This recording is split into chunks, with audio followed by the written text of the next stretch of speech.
Мы самі прызначаем сабе вораг. Мы дзелім беларусаў на такія і не такія. Але тады чым мы адрозніваемся ад рэжыма Лукашэнка? Калі можам сказаць, што людзі, якія маюць супрацьлеглае меркаванне, яны не маюць права на існаванне, і людзі не маюць права на адсутнасць меркавання. Мы забылі, што пабудаваць дыялог з тымі, з кім мы не згодныя, не нападаючы на іх, не лічачы ворагамі, гэта нармальна.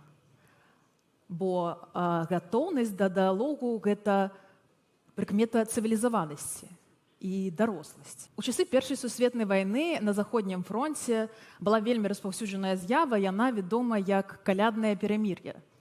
Нямецкія і англійскія салдаты падчас раства на нейтральнай зоне пачыналі гуляць футбол, хаця яны толькі нядаўна забівалі адзін аднаго.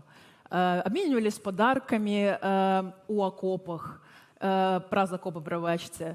Яны дзяліліся адзін з адным навінамі, размаўлялі, старалі адзін аднаго паразумець і нават хавалі людзей разам. Усё гэта нагадвае нам, што дзеля людзей мы павінны шукаць ту самую чалавечнасць, дыялог і мір.